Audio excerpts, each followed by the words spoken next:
contra los tribunales constitucionales en los países en que se implantaron. ¿Por qué? Porque en su propia génesis, ideada por Hans Kelsen, un hombre que había sido formado jurídicamente en la Alemania de los años 20 y 30, nada menos, con una mentalidad criptototalitaria, e ideó un sistema simplemente para politizar la justicia. ¿Y qué ha dado resultado? El resultado, la politización de la justicia. Inevitable. Es evidente que el Tribunal Constitucional, pero también el Tribunal Supremo, y de vez en cuando algunos jueces, pues ha dictado resoluciones, sentencias, francamente discutibles desde el punto de vista jurídico. Yo, como magistrado, no tengo más remedio que acatarlos, pero acatarlo no quiere decir estar en absoluto de acuerdo. Y desde luego estoy absolutamente en desacuerdo de muchas sentencias, por supuesto. Yo y muchos compañeros míos. Además es curioso como cuando de alguna forma se suscita por algunas corrientes de opinión el hecho de la posibilidad de suprimir el Tribunal Constitucional o modificarlo, enseguida parece que es una institución sacrosanta y que mucho parece que vela por la democracia, pero claro, en una cantidad de países que desde luego tienen más costumbre democrática que la nuestra, y por supuesto estamos pensando sabemos que la querida Gran Bretaña de nuestro invitado, pues no existe y sobreviven, ¿no? Bueno, efectivamente no hay ni un solo país seriamente democrático que tenga un Tribunal Constitucional. No lo tiene Estados Unidos, pero el Tribunal Supremo no es lo mismo. Son jueces con una mentalidad ya radicalmente distinta de independencia en su origen, aunque lo nombren los presidentes de los Estados Unidos. Es el Tribunal Supremo, son jueces vitalicios, con lo cual los independiza mucho más. Son jueces que no se nombra cualquiera, sino a gente con muchísimo prestigio. Hubo algún intento de nombrar personas mediocres. Hubo un caso en tiempos de Reagan que se criticó muchísimo en España. Era un abogado de color, allí todos los jueces proceden de la abogacía, un abogado de lo que llamamos aquí de color, ¿no? Negro, muy reaccionario, y en España se interpretó como un intento de politizar la justicia. No, allí se nombran de todas las tendencias políticas, pero no sectarios, que no es lo mismo. O sea, tú puedes tener una idea política de un fenómeno jurídico. Otra cosa es que no tengas idea de política del fenómeno jurídico, sino que apliques el interés de un partido determinado.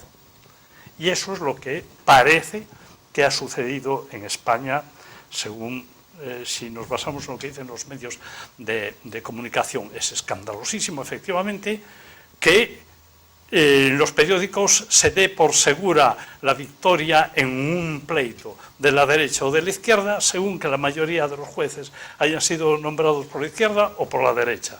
Eso es inaceptable. Eso es sectarismo, pero no político, es sectarismo partidista, que es otra historia.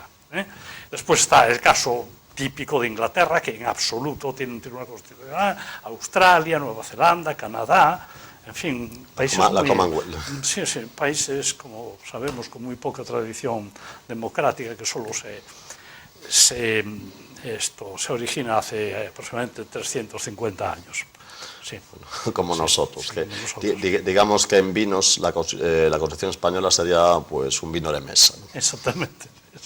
Muy bien, hemos citado a Estados Unidos. Claro, Estados Unidos, por ejemplo, hay yo creo que recordar, no sé si es una película o un vídeo, o un libro, en el cual se narra las preocupaciones que tiene un presidente americano para ver a quién nombra como magistrado en ese alto tribunal. Es decir, los quebrados de cabeza que le produce a su conciencia a ver cómo acertar.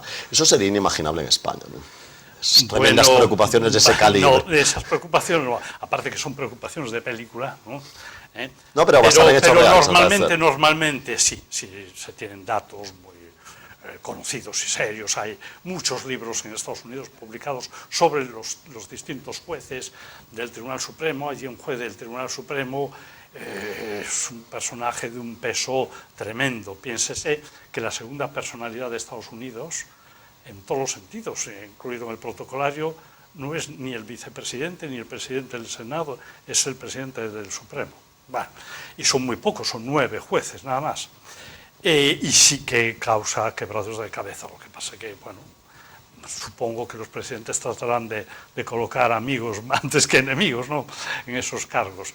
Pero hay una tradición plurisecular de independencia de los jueces que aquí no existe en absoluto, vamos.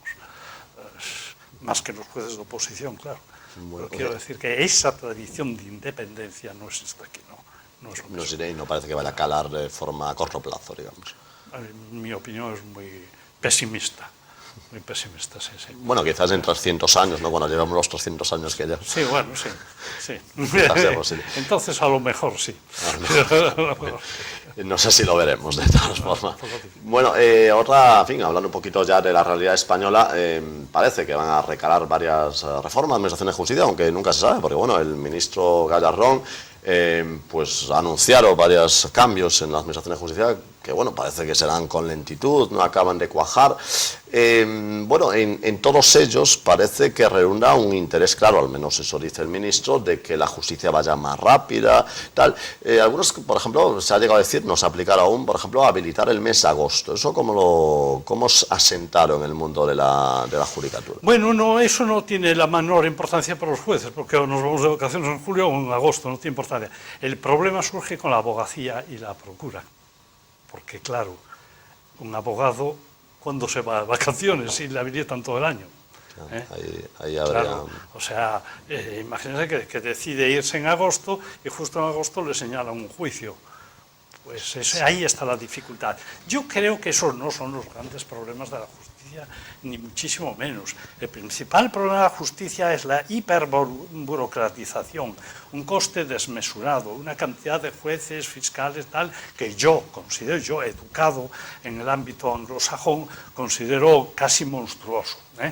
En la anterior entrevista de hace un año me habías preguntado por la litigiosidad comparada. Yo soy doctor en Derecho Comparado.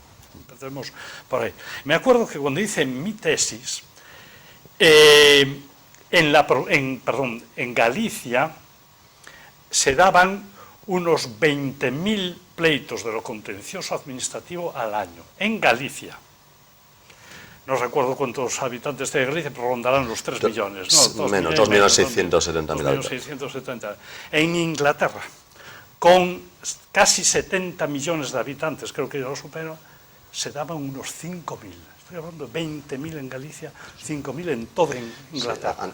Sí, claro, yo no salgo en mi asombro cuando cada medida que veo es de nuevo burocratizante. Hace poco se dictó una modificación de la ley de varias leyes de enjuiciamiento, entre ellas la ley de la jurisdicción contencioso administrativa, la ley 87/2011. Me parece que la 37, ahora me he armado un lío. La 37 de modificación de varios preceptos. Ejemplo de burocratización. Vamos a dar.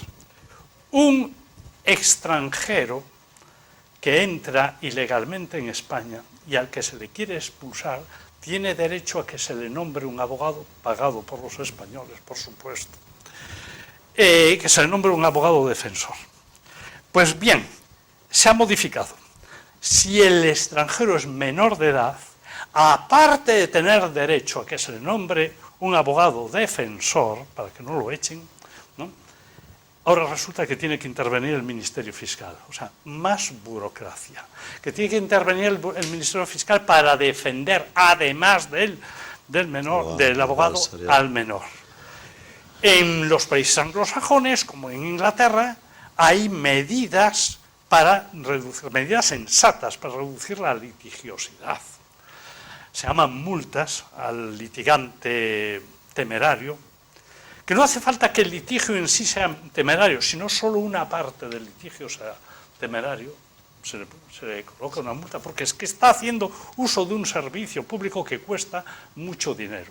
Hay medidas que animan al litigante, por ejemplo, que reclama dinero, pues a que no reclame en exceso para favorecer el acuerdo con la parte contraria. Por ejemplo, una cosa que aquí ni se sueña siquiera, al juez se le oculta cuánto se reclama.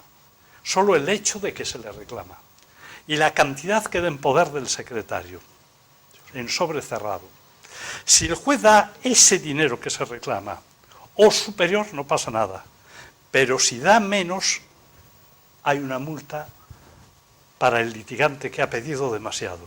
Eso, claro, refrena a muchísima gente. Si le parece, vamos a hacer una pequeña pausa para publicidad y enseguida volvemos.